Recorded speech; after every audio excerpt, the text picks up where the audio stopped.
ಕರೆಕ್ಟಾಗಿ ಒಂದೂವರೆ ತಿಂಗಳಿಂದ ಆಟೋದವ್ರ ಪರಿಸ್ಥಿತಿ ಹೆಂಗಾಗಿದೆಯಪ್ಪ ಅಂತಂದರೆ ನಾಯಿ ಪಾಡೋದಂಗಾಗಿದೆ. ಒಂದೂವರೆ ತಿಂಗಳಿಂದ ಭಾಳ ಚೆನ್ನಾಗಿತ್ತು. ಬಾಡಿಗೆ ಅದಾದಮೇಲೆ ಕರೆಕ್ಟಾಗಿ ಆರ್ಡ್ರ್ಗಳು ಬರ್ತಾಯಿದ್ವು. ಓಲಾ, ಊಬರು, ರ್ಯಾಪಿಡು ಭಾಳ ಚೆನ್ನಾಗಿ ಡ್ಯೂಟಿ ಬರ್ತಾಯಿತ್ತು. ಆದರೆ ಇವಾಗಿನ ಪರಿಸ್ಥಿತಿ ಹೆಂಗಾಗಿದೆಯಪ್ಪ ಅಂತಂದರೆ ಬಾಡಿಗೆಗಳೇ ಬರ್ತಾಯಿಲ್ಲ. ಎಲ್ಲಿ ನೋಡಿದ್ರು ಆಟೋಗಳು ಲೈನಾಗಿ ನಿಂತ್ಕೊಂಡು ಆಟೋ ಡ್ರೈವರ್ಗಳು ನಿದ್ದೆ ಮಾಡ್ತಾಯಿದ್ದಾರೆ, ಗೇಮ್ ಆಡ್ತಾಯಿದ್ದಾರೆ. ಒಬ್ಬೊಬ್ಬರು ಒಂದೊಂದು ಆಟೋ ಡ್ರೈವರ್ಗಳು ಒಂದೊಂದು ಆಟೋ ಮೇಲೆ 1 ಲಕ್ಷದಿಂದ ಹಿಡ್ಕೊಂಡು 5-6 ಲಕ್ಷದವರೆಗೂ ಕಮಿಟ್ಮೆಂಟ್ಗಳು ಇಟ್ಕೊಂಡಿದ್ದಾರೆ. ಆದರೆ ಇವತ್ತಿನ ಪರಿಸ್ಥಿತಿ ಹೆಂಗಾಗಿದೆಯಪ್ಪ ಅಂತಂದರೆ ಎಲ್ಲಿ ನೋಡಿದ್ರು ರ್ಯಾಪಿಡೋ ಬೈಕು, ರ್ಯಾಪಿಡೋ ಆಟೋಗಳು, ಎಲೆಕ್ಟ್ರಿಕ್ ಆಟೋಗಳು. ಕೋರ್ಟೇ ಆದೇಶ ಮಾಡಿದೆ 2 ವೀಲರ್ ಟ್ಯಾಕ್ಸಿ ಮಾಡಬಾರ್ದು, ವೈಟ್ ಬೋರ್ಡ್ ಮಾಡಬಾರ್ದು ಅಂತ. ಇಷ್ಟು 1.5 ತಿಂಗಳಿಂದ ನಿಲ್ಲಿಸಿ ಈಗ ಮತ್ತೆ ಶುರು ಮಾಡಿದ್ದಾರೆ. ಅದರಿಂದ ಆಟೋ ಡ್ರೈವರ್ಗಳಿಗೆ ದುಡಿಮೆನೇ ಇಲ್ಲ. ಎಲ್ಲಿ ನೋಡಿದ್ರು ಆಟೋ ಡ್ರೈವರ್ಗಳು ಖಾಲಿ ಕೂತ್ಕೊಂಡಿದ್ದಾರೆ. ಇಲ್ಲೊಂದಷ್ಟು ಆಟೋಗಳಿದ್ದಾವೆ, ನಾನು ನಿಮಗೆ ತೋರಿಸ್ತೀನಿ. ಆ ಡ್ರೈವರ್ಗಳಿದ್ದಾರೆ ಆಟೋಗಳಲ್ಲಿ, ಅವ್ರನ್ನ ಅಭಿಪ್ರಾಯ ಕೇಳೋಣ ಏನು ಹೇಳ್ತಾರೆ ಅಂತ. ಬನ್ನಿ ನೋಡಿ. ಅದಕ್ಕೂ ಮುಂಚೆ ಗಾಡಿಗಳು ನೋಡಿ ಎಷ್ಟು ನಿಂತ್ಕೊಂಡಿದ್ದಾವಂತ ಗಾಡಿಗಳು ನೋಡಿ.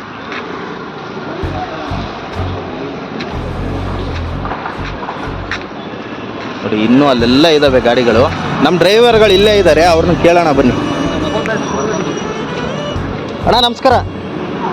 ಏನೆಲ್ಲ ಆರಾಮಾಗಿ ಟೀ ಕುಡಿತಾ ಆರಾಮಾಗಿದ್ದೀರಲ್ಲ? ಹೆಂಗಿದೆ ಡ್ಯೂಟಿ, ಹೆಂಗಿದೆ, ಏನು ಮಾಡಿದ್ರಿ ಬೆಳಗಿಂದ ಇದೆ ನೋಡಿ? ಟೀ ಕುಡಿಯೋದು, ಇಲ್ಲಿ ಸೈಡ್ ಹಾಕೊಂಡು ಕೂತ್ಕೊಳ್ಳೋದು. ಆರ್ಡರ್ಗಳು ಹೆಂಗಿದಾವೆ? ರ್ಯಾಪಿಡೋ ಬೈಕಿಂದ ಏನು ಸಮಸ್ಯೆ ಆಗ್ತಿದೆ ನಿಮಗೆ? ಬಂದಿರೋದಣ್ಣ, ಇನ್ನು 300 ಮಾಡೋಕ್ಕಾಗಿಲ್ಲ. Super, congratulation. ಏನು ಮಾಡೋಕ್ಕಾಗುತ್ತೆ? ಅವಾಗಿರೋ ಪರಿಸ್ಥಿತಿ ಇವಾಗಿಲ್ಲ. ಹಿಂಗಾದ್ರೆ ಏನು ಮಾಡಬೇಕು ಅಂದ್ಕೊಂಡಿದ್ದೀರಾ? ಏನು ಕತೆ? ಬಾಡಿಗೆ ಕಟ್ಟೋಕ್ಕಾಗಲ್ಲ, ಮನೆ ನೋಡ್ಕೊಳಕ್ಕಾಗಲ್ಲ, ಆ ಥರ ಸ್ಥಿತಿ ಆಗಿದೆ. ಏನು ಮಾಡೋಕ್ಕಿಲ್ಲ. ಸರ್ಕಾರ ಇದಕ್ಕೇನಾದ್ರು ಪರಿಹಾರ ಕೊಡಬೇಕು. ಎಲ್ಲ ಆ್ಯಪ್ಗಳವರು, ಅಗ್ರಿಗೇಟ್ ಕಂಪ್ನಿಗಳು ಈ ಥರ ಸ್ಥಿತಿ ಮಾಡಿಕೊಂತವ್ರು ಇವತ್ತಿದ್ದೀನಿ. ಏನು ಮಾಡೋಕ್ಕಿಲ್ಲ. ಸರ್ಕಾರಕ್ಕೆ ಏನು ಹೇಳ್ತೀರಾ ಇದರಿಂದ ನೀವು? ಏನಿಲ್ಲ ಅಣ್ಣ, ಬೈಕ್ ಟ್ಯಾಕ್ಸಿ ನಿಲ್ಲಿಸ್ಬಿಟ್ಟು ಮಾಮೂಲಿ ಎಲ್ಲರಿಗೂ ಡ್ಯೂಟಿ ಬರೋ ಥರ ಮಾಡ್ಬೇಕು. ಈ ಬೈಕ್ ಟ್ಯಾಕ್ಸಿ ಇರೋದ್ರಿಂದ ಎಲ್ಲ ಸಿಂಗಲ್ ಬಾಡಿಗೆ ಎಲ್ಲ ಬೈಕ್ ಟ್ಯಾಕ್ಸಿಯಲ್ಲಿ ಹೋಗ್ತವ್ರೆ. ಹೌದು.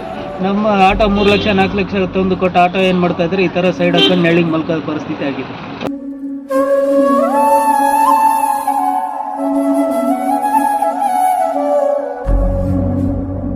ಅಣ್ಣ ನೀವೇನು ಹೇಳಕ್ಕೆ ಇಷ್ಟಪಡ್ತೀರಾ?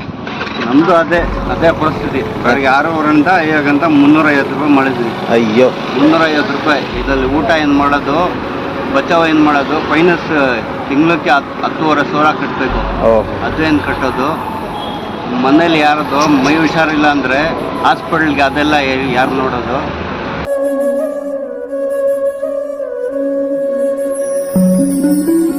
ಎಲ್ಲದು ಅದೇ ಗೋಲ್ಡ್ ಆಗಿರೋದು. ಈ ದೇಶ ರ್ಯಾಪಿಡೋ, 2 ವೀಲರ್ ಬೈಕ್ ಟ್ಯಾಕ್ಸಿ ಮುಂಚೆ ಸ್ಟಾಪ್ ಮಾಡಬೇಕು. ನಮ್ಮಿಂದ ಆಟೋಗಳಿಂದ ಯಾರು ಸಪೋರ್ಟ್ ಇಲ್ಲ, ಯಾರೋ ಬರಲ್ಲ. ಓಟ್ ಬೇಕಂದ್ರೆ ಬರ್ತಾರೆ, ಓಟ್ ಹಾಕ್ಸ್ಕೊಂತಾರೆ. ಅದಾದ್ಮೇಲೆ ತಿರ್ಗಿ ನೋಡೋದಿಲ್ಲ.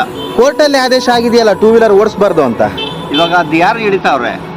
ಟ್ರಾಫಿಕ್ ಪೊಲೀಸರು ಹಿಡಿಬೇಕು. ಯಾರೋ ರೂಲ್ಸ್ ಫಾಲೋ ಮಾಡ್ತಿದ್ದಾರ? RTO ಹೋದವ್ರು ಯಾರು ಹಿಡಿತಾ ಇಲ್ಲ. ಕೋರ್ಟ್ ಅವರೇ ಜಡ್ಜ್ ಆಗಿದ್ದಾರೆ. ಕೇಳೋರು ಸರಿಯಾಗಿ ಯಾರೋ ಉತ್ತರ ಇಲ್ಲ. ಅದಕ್ಕೆ ಏನಾದ್ರು ಗೌರ್ಮೆಂಟೇ ಇದು ಮಾಡಬೇಕು, ಪರಿಹಾರ ಕೊಡಬೇಕು. ಬೈ ನೀವೇನು ಹೇಳ್ತೀರಾ? ನಾವೇನು ಹೇಳೋದು ಬೈ, ಈಗ ಇಬ್ಬರು ಅವರೇ ಅದೇ ಸಮಸ್ಯೆ ಆಗಿದೆ ಎಲ್ಲರಿಗೂ. ನಾನು ಬೆಳಿಗ್ಗೆ 6 ಗಂಟೆಗೆ ಬಂದು 254 ರೂಪಾಯಿ ಮಾಡಿದ್ದೇನೆ.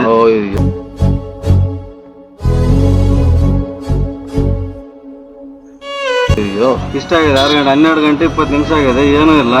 ಅದಕ್ಕೆ ಮುಂದೆ ಪ್ಲಾನ್ ಏನಂದ್ರೆ ಆಟೋ ಸೈಡ್ಗೆ ಹಾಕಿದ್ದೀನಿ. ನೋಡಿ ಯೂನಿಫಾರ್ಮ್ ಒಳ್ಳೆದಿದೆ. ಯೂನಿಫಾರ್ಮ್ ಬಿಚ್ಚಿನ ನೀವು ಕೇಳ್ಬೋದು, ಯಾಕೆ ಯೂನಿಫಾರ್ಮ್ ಹಾಕಿಲ್ಲ? ಹೌದು, ಏನಕ್ಕೆ ಯೂನಿಫಾರ್ಮ್ ಹಾಕಿಲ್ಲ ನೀವು? ನಾವು ಆಟೋನೇ ಬಿಟ್ಬಿಡೋಣ ಅಂತಂದು ಯೂನಿಫಾರ್ಮ್ ಬಿಚ್ಚಿಬಿಟ್ಟು ಈಗ ನೋಡಿ ಇಲ್ಲಿ ಒಂದು ಅಂಗಡಿ ಕಾಣ್ತಾ ಇದಲ್ಲ, ಅದು ನಾನೇ ಓಪನ್ ಮಾಡ್ತಾ ಇರೋದು. ಆಟೋ ಬೇಡ ಅಂತ ಈಗ ನೆಕ್ಸ್ಟ್ ಹೋಟ್ಲ್ ಮಾಡೋಣ ಅಂತ ಪ್ಲಾನ್ ಇಟ್ಕೊಂಡಿದ್ದೀನಿ. ಆಟೋ ಸಹವಾಸ ಸಾಕಂತೀವಿ. ಡೈಲಿ 250 ಬೆಳಿಗ್ಗೆ ಮಾಡ್ತೀನಿ, ಸಾಯಂಕಾಲ 250 ಮಾಡ್ತೀನಿ. ಮನೆಗೆ ಖರ್ಚಾಗ್ತದೆ, ಗ್ಯಾಸ್ ಹೋಗ್ಬಿಡ್ತದೆ. ಈ ತರ ಪರಿಸ್ಥಿತಿ ಆಗಿದೆ. ಈಗ ಒಟ್ಟಿನಲ್ಲಿ ಆಟೋದವ್ರ ಪರಿಸ್ಥಿತಿ, ಆಟೋ ಬಿಟ್ಬಿಟ್ಟು ಬೇರೆ ಕೆಲಸ ನೋಡ್ಕೊಳ್ಳೋ ಪರಿಸ್ಥಿತಿ ಬಂದಿದೆ. ಒಳ್ಳೇದು. ಇದೇ ನಂಬ್ಕೊಂಡು ಇದ್ಬಿಟ್ರೆ 3 ನಾಮ ಹಂಗೆ ಹಾಕೊಂಡು ಹೊರಟೋಗ್ಬಿಡ್ಬೇಕು. ಅಲ್ಲ, ಹೆಂಡತಿ ಮಕ್ಕಳೆಲ್ಲ ಬೀದಿಗೆ ಬರ್ತಾರೆ. ಬೀದಿಗೆ ಬಂದ್ಬಿಡ್ತಾರೆ. ಇವಾಗಲೇ ಅರ್ಧ ಬೀದಿಗೆ 3 ತಿಂಗಳು EMI ಕಟ್ಟಿಲ್ಲ. ನೋಡಿ ಇದೇ ಗಾಡಿ 3 ತಿಂಗಳು EMI ಗಾಡಿ ಕಟ್ಟಿಲ್ಲ. ಹೊಸ ಗಾಡಿ. ಅಯ್ಯೋ, ತಿಂಗಳು ಬಂದಿರೋದು, ತಿಂಗಳಾಯ್ತು ತಗೊಂಡು. 70,000 ಕಟ್ಬಿಟ್ಟು 70,000 ಬಂದಿರೋದು. 2,20,000 ಇದು ಕಟ್ಟಬೇಕು. EMI ಕಟ್ಟಬೇಕು. ಅಲ್ಲಿ ಬಡ್ಡಿ ಎಷ್ಟು ತಗೊಂತಾರೆ ಅವರು? ಬಡ್ಡಿ 1,10,000.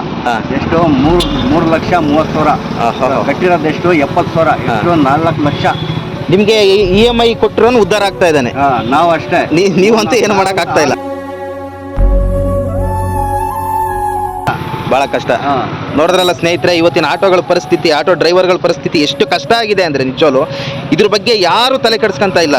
ಯಾರು ಯಾವ ಸರ್ಕಾರ ಆಗಿರ್ತಾರೆ ಯಾರು ತಲೆ ಕೆಡಿಸ್ಕೊಂತಿಲ್ಲ. ರ್ಯಾಪಿಡೋ ಬೈಕು ಓಡಿಸಬಾರ್ದು ಅಂತ ಆದೇಶ ಆಗಿದೆ, ಆದರೂ ಕೂಡ ಓಡಿಸ್ತಾ ಇದ್ದಾರೆ.